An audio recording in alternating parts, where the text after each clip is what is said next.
서로 인사하십시다. 은혜 많이 받읍시다. 인사하십시오. 오늘 말씀의 제목 한번 따라 하십시다. 믿음에는 후진기어가 없습니다.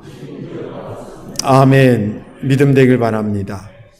지난 주간에는 우리나라 서울에서 큰 장례가 두 건이 있었습니다. 한 장례는 좀 아쉬움이 많이 남는 그런 장례였고, 한 장례는 감동을 주고 많은 것을 얻게 하는, 생각게 하는 그런 장례였습니다.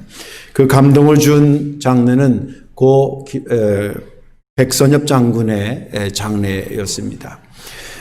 이분에 대한 역사적인 평가들이 다양하지만 제가 오늘 말씀드리려고 하는 것은 군인으로서 일생을 살면서 그가 우리 대한민국 국민들에게 끼쳤던 거룩한 영향력에 대해서 조명하고 생각해 보려고 합니다. 이분이 알려지게 된 것은 사업가로 알려진 것도 아니고 한 집안의 어떤 훌륭한 효자여로서 알려진 것이 아니라 한 나라의 군인으로서 그렇게 사람들에게 알게 됐고, 또 그럴 수밖에 없는 그런 아주 업적이 탁월한 부분들이 있어서 그랬습니다. 그의 일화에 대한 이야기가 여러 가지가 있겠지만 그 중에 이제 대표적인 것이 6.25 전쟁 때 있었던 것입니다. 아시다시피 1950년 6월 25일 주일날 새벽이라 그러죠. 그때 북한군이 남한을 예고 없이 침략했습니다. 우리 학생들 잘 들으니 남침입니다. 남침. 저번에 우리 아들하고 얘기하다 보니까 북한이 쳐들어왔으니까 북침 아니에요? 이래서 사상적으로 뭔 잘못된 사람이 북침이라고 하는 사람이 가끔 있더라고요. 그러니까 그 용어 잘 쓰는 남침한 겁니다. 남한을 치러 내려왔습니다. 기록에 의하면 3, 4일 만에 서울이 수복이 탈환이 돼가지고 뺏겨가지고 남쪽으로 막 급거 내려오다가 낙동강을 마지노선으로 봤지요. 그래서 낙동강 밑으로 더 내려가면 이제 우리나라는 가망이 없다. 그래서 내려가서 가장 총력을 기울인 것이 낙동강에 있는 그 전투였다 그럽니다. 이 백선엽 장군, 그 낙동강 전투에 물론 백선엽 장군만 들어간 사단만은 아니겠지만 여러 사단이 있는데 그 중에서 이제 백선엽 장군이 이끌던 1사단이 거기에 투입이 돼서 이거 가만히 생각해 봐도 여기 놓치면 이제 우리나라는 가망이 없다. 그런 생각을 가지고 그때가 이제 전쟁 발발한 지 한 2달 정도가 지난 겁니다. 급속도로 내려간 거죠, 말하자면. 그 전투가 있었던 것이 뭐냐면 경북 칠곡군의 가산면 다불이라고 하는 지역에서 전투가 치열하게 치렀다 그러면 다부동 전투라고 이렇게 얘기를 하더라고요. 거기에서 이제 군사력은 얼마 안 되는데 나라는 지켜야 되겠고, 그리고 자기가 지도자고 자기 뒤를 따르는 사병들이, 군사들이 있는 걸 생각하고 이 장군이 뭐라 그러냐면, 야, 내가 혹시 하다가 나도 혹시 인간인지라 겁이 나고 두려워서 내가 뒤로 물러나는 것 같으면 너희들이 총으로 나를 쏴라. 그렇게 설득을 했다는 거예요. 그리고 정말 전진 앞으로만 외치고, 그래서 목숨 걸고 앞으로 나가서 전쟁을 치러서 거기를 지켜냅니다. 그것이 우리나라를 지켜내는 아주 중요한 기점이기도 했고, 그것이 잘 지켜짐으로 인해서 그리고 나서 한 달 뒤에 인천 상륙작전이 가능해지게 됐다는 거예요. 그게 놓쳤으면 이것도 힘들어졌을 텐데, 아무튼 그런 아주 나라가 경각에 섰을 때에 자기 목숨을 던져서 이 나라를 지킨 그런 장군이었습니다. 그의 그 외에도 이렇게 쭉 보니까 그 신념이 그런 거예요. 그 나라를 지키기 위해서는 후진기어가 없었어요, 이분. 그렇지. 슬그머니 기회되면, 불편하면 슬그머니 뒤로 빠지고, 자기 불편하면 뒤로 빠지고, 이런 식으로 나라를 지킨다거나 자기 인생을 살았으면 그런 업적을 도저히 만들 수가 없었죠. 많은 사람들이 존경하는 근본적인 것도 뭐냐면 거기에 그렇게 자기의 인생을 뒤로 슬그머니, 웬만한 사람 같으면 슬그머니 자기 생명 지키려고 빠지고 그럴 텐데 그것을 뒤로 하고 끝까지 앞장서 나갔다라고 하는 것이 많은 사람들의 박수를 받고 감동의 요소가 되는 것이었습니다. 그런 면에서 그 장례를 육군장으로 5일장을 치른 것을 보면서 참 마음에 감동이 되고 그랬습니다. 믿음의 세계는 어떨까요? 우리가 흔히 말하기를 믿음의 세계를 영적 전쟁을 치르는 것이다 라고 표현할 때가 있는데, 그런 관점에서 볼 때는 믿음은 후진겨가 있어야 될까요? 없어야 될까요? 생각하면서 오늘 말씀을 듣기를 바랍니다. 오늘 본문에 있는 말씀은 히브리서입니다. 히브리서는 이방인 크리스찬들에게 쓴 것이 아니라 유대인 크리스찬들에게, 히브리인들에게 예수 그리스도의 복음을 증거한 내용이 이 히브리서입니다. 그래서 그 이스라엘 사람들은 성막에 대해서 어릴 때부터 보고 자랐기 때문에 성막 구조를 통해서 예수님께서 희생제물이 되시고 그리고 영원한 대제사장이 돼서 성소에서 지성소로 들어가는 휘장이 있었거든요. 그거를 주님께서 십자가 달려 죽으시면서 찢으시고, 그리고 우리로 하여금 하나님 앞에 들어갈 수 있는 새로운 길을 놔주셨다라고 하는 것을 그 앞부분에 설명하고 있습니다. 여러분들 주일날 오늘 11시가 돼서 주님의 전에 온 것 같고 내 다리가 튼튼해서 걸어온 것 같아도 이 예배에 참여할 수 있었던 근본적인 근간은 이 새 길은 예수님이 십자가로 열어놔 주셔서 성전에 들어올 수 있게 됨을 믿으시기 바랍니다. 이런 예수님이었기 때문에 이 은혜를 받은 우리가 모이는 걸 열심히 모여야 되지 않느냐, 모이는 걸 피하는 사람과의 습관과 같이 하지 말고 아무튼 열심을 다해서 모이자라고 하는 것이 우리가 읽기 직전에 있었던 히브리서 9장에 나오는 내용들입니다.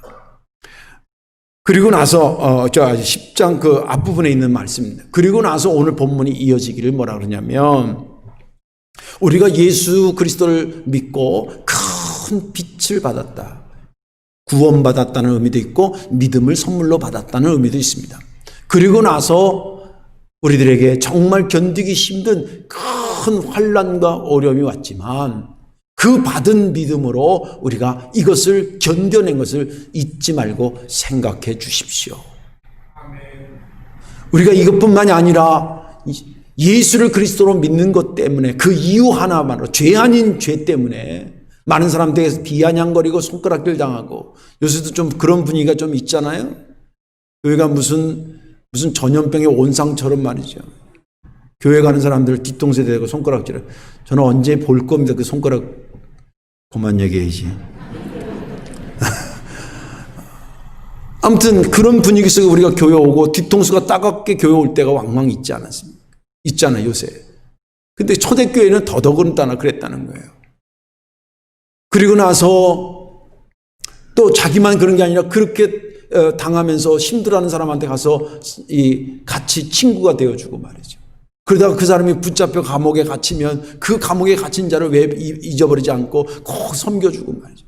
그러다가 발각이 돼가지고 내 모든 것이 다 빼앗긴다 하더라도 우리가 기쁨으로 견딜 수 있었던 것은 이 땅에서 줄 수 없는 어마어마한 것이 장차 나에게 허락하시려고 나를 기다리고 있다는 것을 우리가 알기 때문에 그렇게 했던 것 아닙니까? 그렇게 얘기를 합니다. 그러면서 아무리 힘들고 어렵더라도 여러분들 그 담대함을 절대 포기하지 마십시오. 왜냐하면 이 담대한 믿음을 지킨 그 끝자락에 우리를 위해서 큰 상이 우리를 기다리고 있기 때문입니다. 기다리는 것이 힘들고 어려울 수 있습니다. 그러나 그래서 인내하십시다. 인내하고 가다 보면 이제 머지않아 주님께서 우리에게 곧 오실 것입니다. 우리가 이 하루하루가 힘들게 살고 있지만 주님께서 곧 우리에게 오실 것입니다.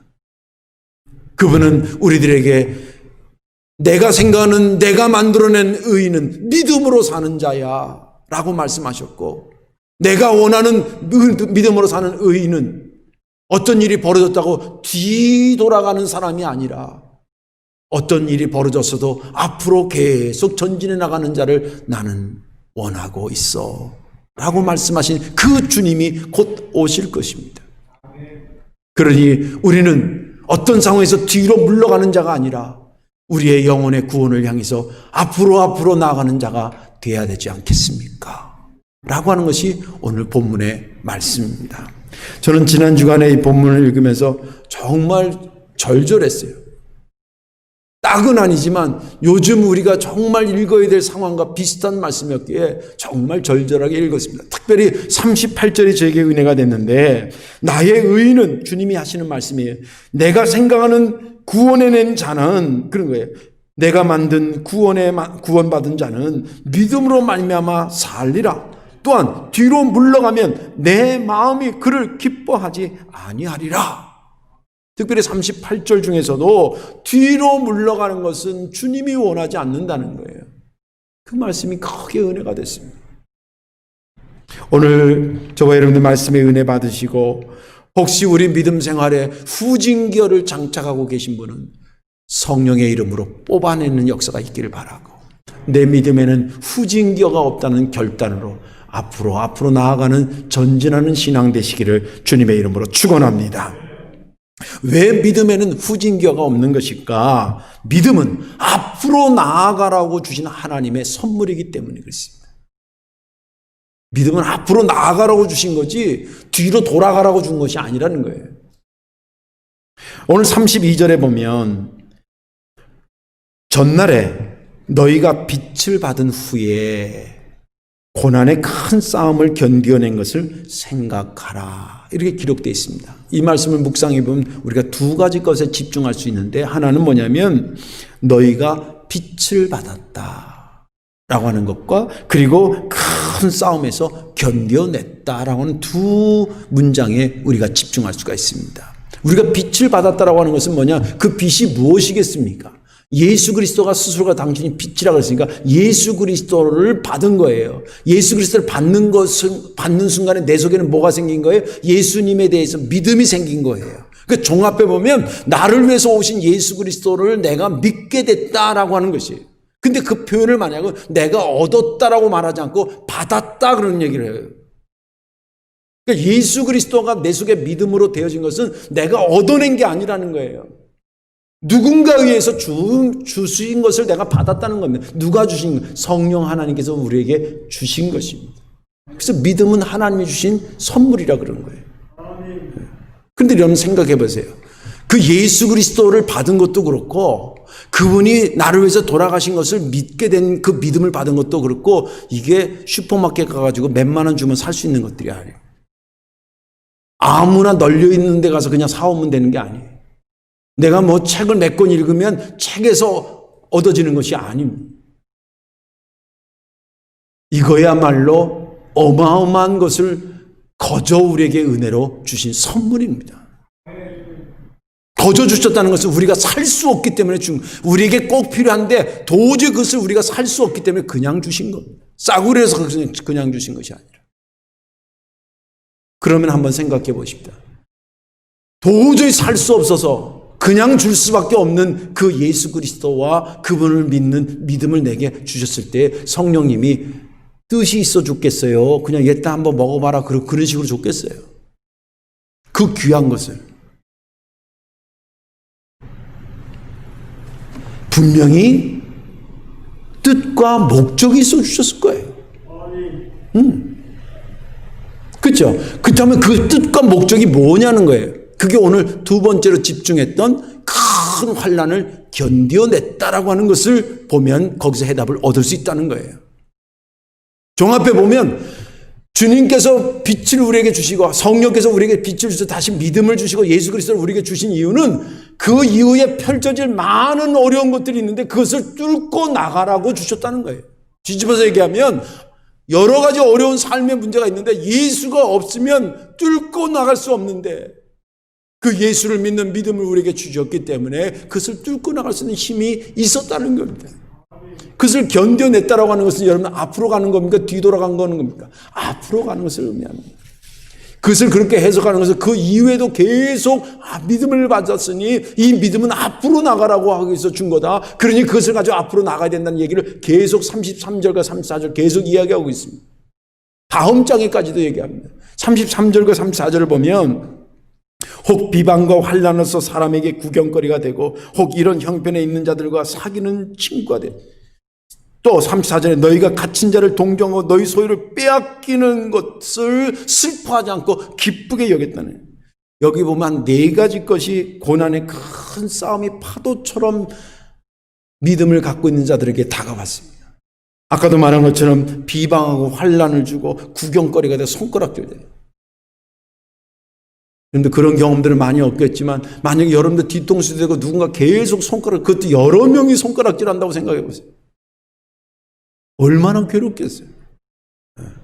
그때 무슨 엄청난 죄를 지어가지고 그러면 내가 죄인이기 때문에 그런가 보다 하지만 예수 믿는 게 뭐가 죄예요? 안 믿는 게 죄지.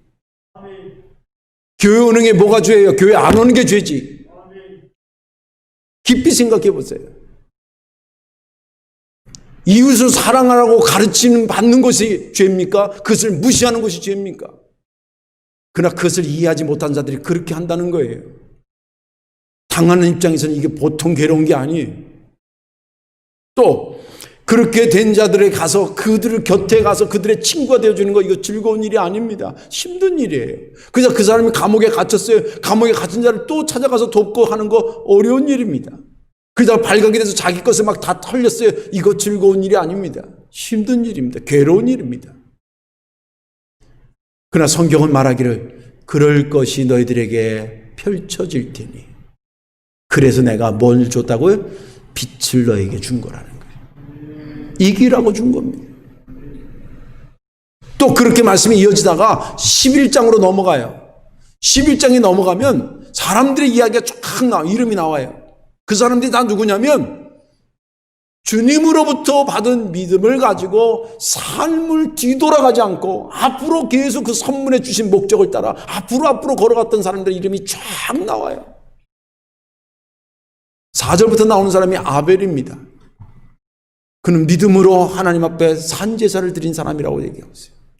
또 아벨만 나오는 게 아니면 에녹도 나오고 주님과 동행했던 에녹, 노아도 나오고 아브라함과 그의 아내 사라도 나오고 이삭도 나오고 그의 아들 야곱도 나오고 모세도 나오고 기도원도 나오고 삼손도 나오고 입다도 나오고 다윗도 나오고 사무엘도 나오고 여러 사람들 쭉 소개하면서 성경이 말하기를 뭐라냐면 그 사람들을 다 소개하기에는 시간이 모자른다 그랬습니다. 다 거론할 수 없지만 다윗 하나만 예를 들어볼게요. 다윗이 어느 날 있는데 사무엘이 와서 기름 부어가지고 너 왕 됐다 그러는데 그 기름 부음 받은 자리 다음날 왕궁에 딱 올라간 게 아니에요. 그때부터 도망 다니기 시작한 거예요. 사울왕이 죽여버린다 그러죠. 그가 죽음의 사선을 넘으면서 그것을 믿음으로 지킵니다. 죽일 수 있는 사울을 죽일 수 있는 결정적 기회가 와도 하나님 말씀을 어기지 않는다는 이 명분 안에 안 죽입니다.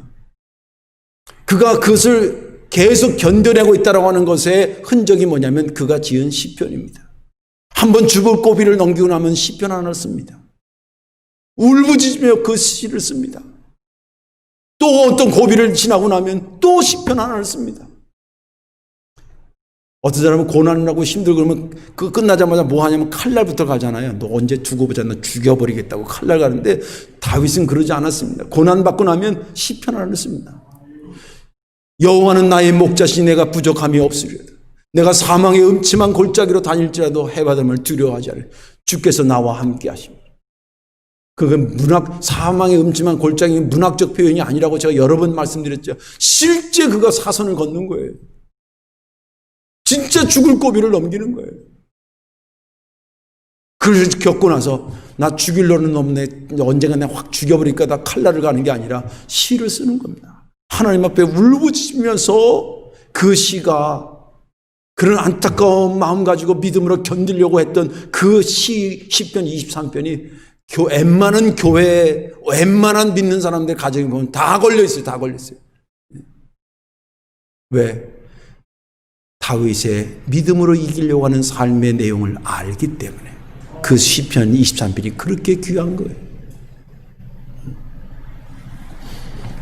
이들의 공통점은 하나님으로부터 받은 믿음을 그 선물 주신 분의 뜻을 따라서 이거 앞으로 나아가라고 주신 거야. 그러니까 내가 이 믿음 받았으니 어떤 역경이 오더라도 어떤 파도가 치더라도 나는 앞으로 나가야 돼. 속도가 좀 줄어드는 한이 있더라도 나는 나가야 돼. 그러면서 인생을 사신 분들이라는 그 이름에 저와 여러분들 우리 교회가 등장되기를 주님의 이름으로 축원합니다. 우리는 요즘 코로나라고 하는 아주 복병을 만났습니다. 적군 중에 적군을 만났습니다. 저는 개인적으로 전쟁이 나면 안 된다고 생각하는 사람 중에 하나입니다. 그러나 전쟁이 나면 반드시 이겨야 됩니다. 전쟁 나면 목사로서 해야 될 것 할 것입니다. 저는. 나지 않기를 기도하지만 나면 코로나랑 우리가 전쟁이 붙었다고 생각해 보십시오. 이게 단순히 의학적인 전쟁만인 줄 알았더니 이게 제가 목회하면서 쭉 보니까 교인들의 신앙과도 부딪히는 전쟁이에요. 주님께서 우리에게 주신 믿음은 이 코로나랑 붙었을 때에 멈춰 있으라는 거예요? 뒤로 돌아가라고 준 거예요? 앞으로 나가라고 주신 거예요? 한번 생각해 보세요. 우리가 받은 주님이 그냥 준 것이 아니라 십자가에서 죽으시고 그리고 부활하시고 그래서 만들어주신 그 믿음 우리가 받았는데 그 믿음 왜 주신 거예요? 구원론적으로는 죄에서 구원받아서 천국 백성 되기 위해서 삶으로는 앞으로 나아가라고 주셨는데 그 받은 은혜가 그런 은혜가 그 믿음이 그런 거 아니겠습니까? 앞으로 나아가라고 주신 건데 우리가 그것을 받고 나서 주춤하고 서 있거나 뒤로 물러가려고 그러거나 그러면 안 되지 않습니까? 믿음 없이 우리가 살 수 있을 것 같아요? 천만의 말씀. 작든 크든 믿음 없이는 살 수 있는 사람이 아무도 없어요. 주님 나라 갈 사람이 아무도 없습니다. 그래서 우리에게 믿음은 필수적인데 그 믿음을 주신 그분의 뜻을 따르는 것 우리가 해야 될 최소한의 예의 아니냐는 거예요. 38절에 말하기를 나의 의인은 믿음으로 말미암아 살리라. 내가 구원한 백성은 믿음으로 사는 자들이야. 나는 그 믿음을 받고 뒤로 물러가는 사람을 기뻐하지 않아. 주님이 또박또박 말씀하셨습니다. 이 말씀에 거룩한 순종이 있기를 주의 이름으로 축원합니다. 믿음으로 힘 얻어서 앞으로 나아가시는 그런 저와 여러분들이 되시기를 주님의 이름으로 축원합니다. 두 번째로 왜 믿음에는 후진교가 없냐면 우리가 받을 상급은 뒤에 있는 것이 아니라 앞에 있기 때문에 그렇습니다. 우리가 받을 상급은 뒤로 가야 받는 게 아니라 앞으로 가야 돼요. 35절에 말하기를 그러므로 너희 담대함을 버리지 말라. 이것이 큰 상을 얻게 하느니라. 여기 담대함이라는 게 뭐겠어요? 믿음입니다. 믿음이 명사적 의미가 있고 동사적 의미가 있는데 동사적 의미에서의 믿음입니다. 너 어찌하여 두려워하느냐 믿음이 없는 자야. 풍랑이는 바다 걷다가 베드로가 막 그럴 때 주님 그러잖아요. 그때 믿음은 동사적인 믿음입니다. 여기 담대함을 버리지 말라고 하는 것은 믿음 버리지 말라 이 말이에요. 왜 그러냐? 그 믿음을 따라오다 보면 앞으로 오면 거기서 너를 맞이할 큰 상이 너를 준비하고 있다는 거예요. 초대교회 현실은 지금 우리가 코로나로 겪는 어려움에 비교할 수 없을 정도로 몇 배라고 말하기 어려울 정도로 힘든 상황이죠. 오죽했으면 붙잡혀서 죽기까지 하겠어. 예수 믿는 것 때문에. 지금 그런 사람은 없지만 그런 상황까지는 아니지만 실제 그랬어요. 오늘 여기도 보니까 비아냥 당하고 손가락질 당하고 환난 당하고 구경거리가 되고 소유 빼앗기고 심지어는 로마 시대 박해 역사 교회사를 보면 가서 붙잡혀 죽기도 하고. 이것이 우리 믿음의 선조들이 겪었던 일들이에요. 그들이 이겼던, 그러나 결과적으로는 이겼는데 이겼던 유일한 믿음은 담대함을 버리지 않는 믿음을 버리지 않았던 것밖에 없습니다. 사실 그러나 견뎌낸다는 게 이게 얼마나 어려운 겁니까? 성령 하나님께서 이 말씀을 기록하면서 왜 그걸 모르셨겠어요? 그래서 그들에게 잘 견뎌내라. 상이 있으니까 앞으로 가야 상이 있는데 그 상을 위해서 잘 견뎌내는데 그 견뎌내는데 너희들이 필요한 게 인내라고 얘기를 합니다. 인내. 36절에 말하기를 너희에게 인내가 필요하면 너희가 하나님의 뜻을 행한 후에 약속하신 것을 받기 위함이라. 모든 게 여러분들 때가 있잖아요. 봄에 5월 달에 모내기 하면 6월 달에 거둡니까? 아닌 거죠. 9월이나 10월 돼서 익을 때 해야 거기에 알곡이 맺혀 있는 거예요. 그러면 이걸 심을 때는 몇 개월은 기다려야 된다는 것을 알고 심는 거예요. 다시 말해서 믿음을 가지고 견뎌내는데 이게 힘들지만 견뎌내고 인내해야지 그 끝자락에 가서 만날 수 있다. 그 기간이 좀 시간이 걸린데도 그 견뎌내자. 그 뜻이에요. 그걸 지금 팁으로 말하고 있습니다. 격려하고 위로하고 있는 것이죠. 믿음 생활은 때로는 견뎌내고 인내하는 것입니다. 그때의 상 앞에 서게 된다는 것이죠. 또 주님께서 종말에 대한 누가복음 21장에도 보면 이런 말씀하십니다. 너희의 인내로 너희 영혼을 얻으리라. 말세 때 배교하는 사람들이 많아지고 신앙 팔아먹는 사람이 많아질 때에 그러나 끝까지 인내하며 믿음을 지킨 사람, 그 사람이 너희 영혼을 얻으리라고 누가복음 21장에 말씀하고 있습니다. 또 37절에서 보면 또 견뎌된다는 것을 위로하는데 뭐라 그러냐면 이렇게 합니다. 곧 주님이 오신다는 거예요. 37절에 잠시 잠깐 후면 오실리가 오시리니 지체하지 아니하시리라. 이것은 1차적으로 주님 빨리 오신다는 생각이고 말씀이고, 그것은 네 생각보다 빨리 오신다는 거고, 또 지금 받는 것이 힘들고 어렵지만 장차 네가 주님 만나가지고 받을 상급에 비하면 요거는 짧은 것에 불과하다는 거예요. 우리가 받는 지금 고난과 것이 장차 우리가 받을 영광과 좋게 비교할 수 없도다는 말과 똑같습니다. 여러분들 하루를 고생해서 한 달이 편해진다고 생각해 보세요. 하루 고생하지 않겠습니까? 그 하루 고생하는 게 싫어가지고 한 달 내내 들고, 저쪽 교회에서도 보니까 어떤 집사님 남편이 교회에 왔는데 온 게 아니라 끌려오는 거예요, 부인한테. 나중에 믿음이 들어서 얘기하는데, 그때 왜 왔냐? 1시간 예배 드리지 않으면 일주일 내내 부인한테 들볶인대요. 그러니까 차라리 가만히 생각하니까 1시간 가서 앉아있다가 일주일 편한 게 낫겠더라는 거예요. 참 지혜로운 사람이에요. 우리가 받는 환난, 예수 믿는 것 때문에 오는 그런 거 힘듭니다. 그러나 그것이 뭐 기간이 짧다 그런 의미가 아니라 받을 상급, 앞으로 나아가서 받을 상급에 비하면 그런 너무 작은 거니 이거 힘내서 견디는 거, 이거 완성하시러 주님 곧 오신다는 거예요. 문득 돌이켜보니까 진짜 인생이 그렇게 길지만은 않더라고요. 70 되신 분한테도 물어보니까 목사님 잠깐 산 것 같아요. 잠깐 산 것 같아요. 진짜 쏜 살같이, 화살 갖다 탁 쏘았다는, 쏜 살같이 날아가는 게 시간인 것 같아요. 갈수록 더 빨라진대요. 그런 거 보면 여기서 우리가 좀 힘들고 어려운 거 잘 견뎌내서 영원한 세계에서 편안하게 주님과 동행하는 거, 그거 상급으로 받는 게 훨씬 낫지 않겠어요? 그런 얘기를 하면서 위로합니다.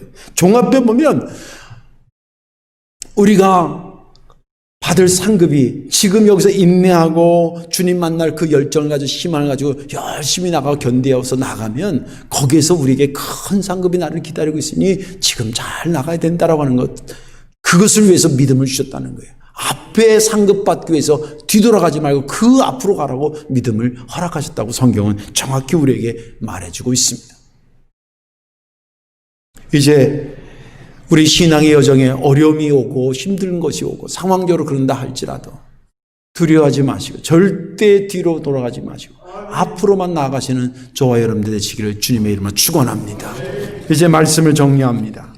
제가 해외 선교에 관심이 많아서 비행기를 여러 차례 탑니다. 1년이면 뭐 몇 차례씩 타는데, 또 우리 교회 장로님들도 그러신 분들 있겠지만, 그 이제 비행기 표를 사면 어떤 비행기가 뜬다라고 하는, 내가 탈 비행기의 모델이 나와요. 뭐 보잉 733이라든지 뭐 에어버스 380 뭐 큰 비행기라든지 뭐 이런 거 나옵니다. 그러면 이제 좌석을 미리 예약하기도 하고 뭐 이래서 이제 그 비행기에 대해서 조금 이렇게 알아보고 모르니까 이렇게 하는데, 어느 기사를 딱 보니까 뭐라고 나왔냐면 비행기에 없는 것, 이렇게 타이틀이 돼 있어요. 그래서 아니, 비행기 안에 없는 게 없거든요. 거기 먹을 것도 있고 마실 것도 있지, 자리도 있지, 조금만 기다리면 목적지까지 데려다 주지, 뭐 여행 간 사람이라든지 목적지 가는 사람이 다 설레는 마음으로 다 있을 것 같은데 없는 게 하나 있다는 거예요. 뭔가 쭉 읽어봤더니 비행기에는 후진기어가 없대요.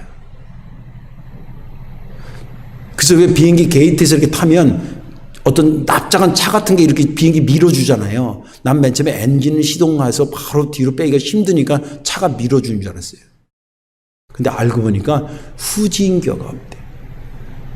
그냥 모든 우리가 아는 교통수단에는 후진기어가 없는 게 없어요. 차에도 있고요, 뭐 배에도 있고요, 기차에도 심지어는 있어요.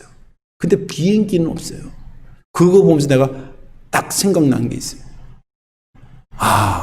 비행기에 후진기어가 없지만 다른 어떤 교통수단보다 더 높이 올라가고 더 멀리 가는 거예요. 믿음도 역시 마찬가지구나. 믿음의 후진기어를 난 장착하고 살래 하는 분들은 어쩔 수 없이 장착할 수 있겠죠. 그러나 믿음의 세계에서 아예 후진기어 자체를 빼버리자는 거예요. 그러면 다른 어떤 것보다 더 창공을 나누고 더 멀리 가서 더 크게 하나님의 역사를 드러나게 되는 그런 믿음의 주인공이 될 줄로 믿습니다.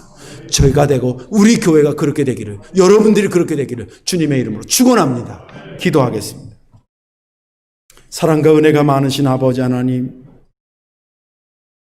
이 험난한 세상 이기라고 주님께서 십자가 달려 돌아가시고 부활하셔서 우리에게 구원도 주시고 믿음도 허락하신 주님, 그것을 가지고 초대교회 교인들이 큰 환난을 이겨내고 갖고 있던 것을 빼앗겨도 기뻐하고 죽임을 당하더라도 순교자의 반열에 들어선 것을 기뻐하며 견디고 앞으로 나아갔다.